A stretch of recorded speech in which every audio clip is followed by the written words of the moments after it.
this evening on Nationwide, out and about in rural Ireland, as we meet some of the Tidy Towns volunteers whose efforts to keep our country clean and tidy are having a positive knock-on effect on tourism. We visit Waterford, Roscommon and County Meath to see the Clean Brigade in action.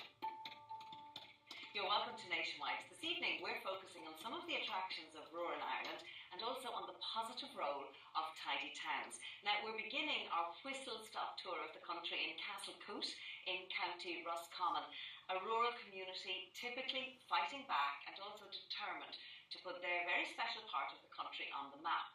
Castlecoot was awarded Best Kept Village and Town in the All-Ireland Awards and also has a very impressive record in the SuperValue Tidy Towns competition with a list of bronze, silver and gold medals. And our reporter Mary Fanning has been to visit them. Castlecoot Village, a few miles from Roscommon Town, has it all. That very special feeling of community and hard work, replicated in a most picturesque area that represents the very best of Ireland. It's part of the Suck Valley Way Walk, has its very own crannog, trout fishing, several tourism amenities and an 18th century restored mansion that hosts the Percy French Summer School and Festival.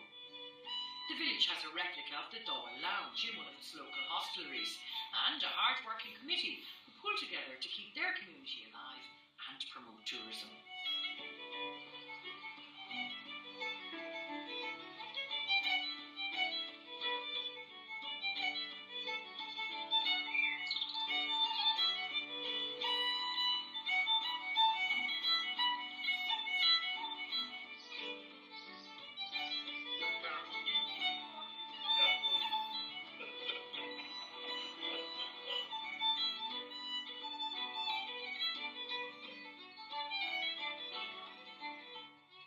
Such is the spirit of Castlecoot that when the committee meet for their planning schedule, the Junior Tidy Towns group is cleaning up and musicians gather for one of the ever popular impromptu sessions at PJ's Bar.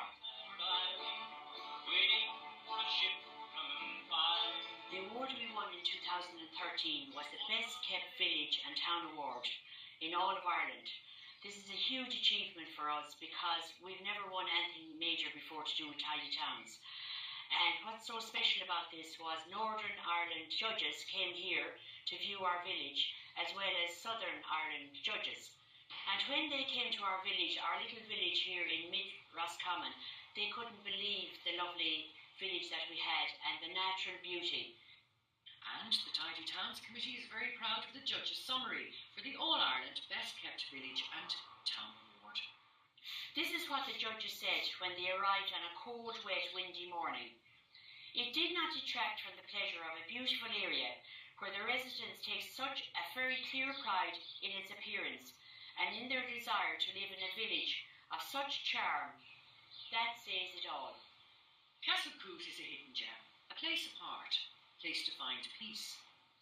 Mamie Delaney was one of the first members of the committee and still is involved.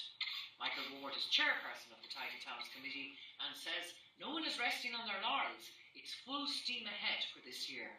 It's wonderful to be a part of it. I've lived here all my life and my father and mother came from here, so it's wonderful, absolutely wonderful to be involved.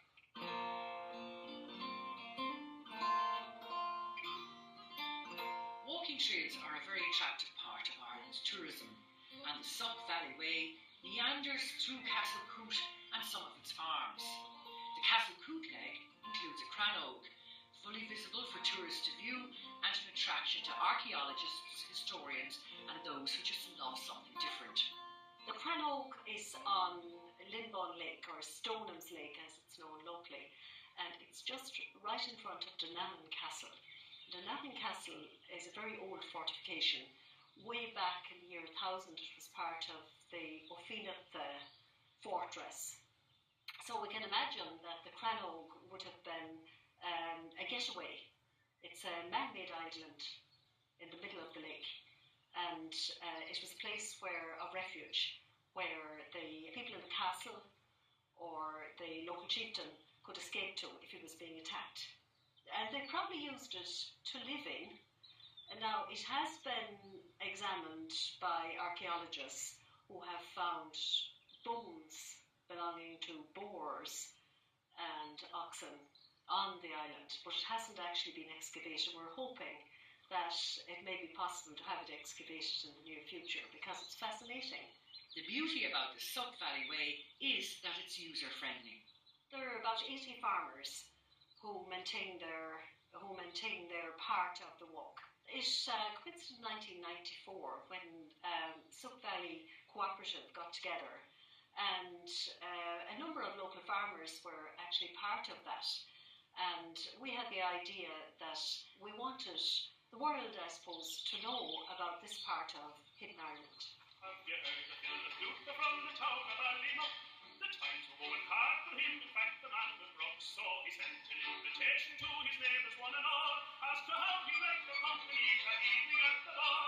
Castlecoot is also the home of the Percy French Summer School and Festival, but behind the scenes of this much acclaimed event there lies a project of love.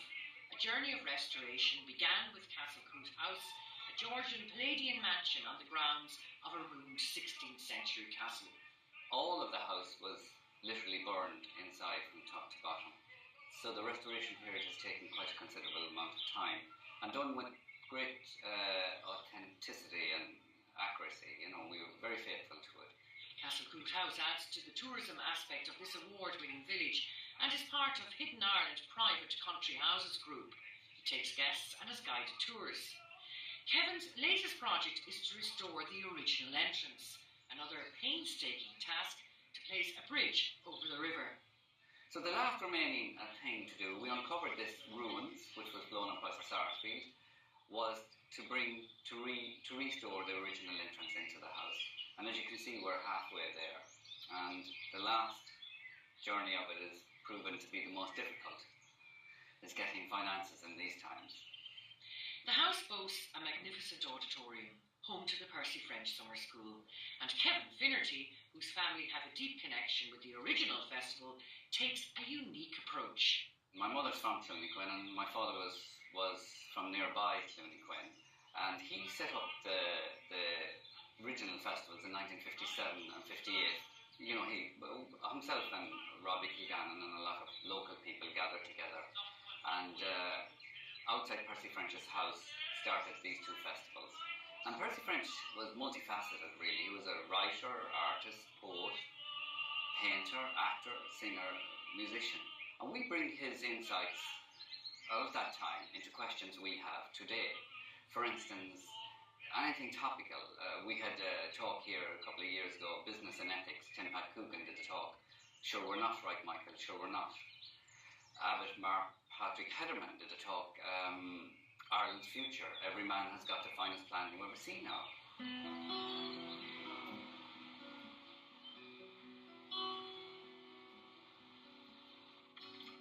There's plenty for tourists to do in Castlecoot. The area boasts Ireland's only pub, the Castlecoot Lodge, that has a replica of the Dáil and Shallow Bar and has become an attraction to locals and visitors.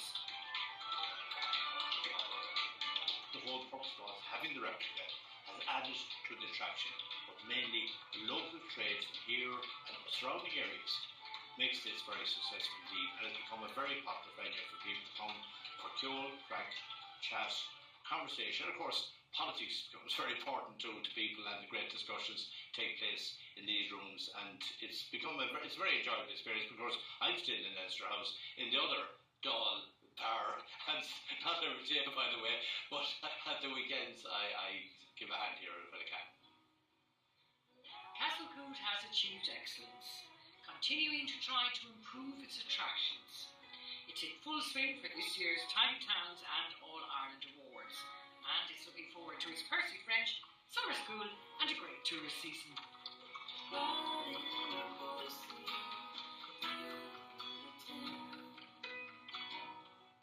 Well, if you've never been to Castlecoot, put it on your list. You get all the information you need on the Visit Roscommon website.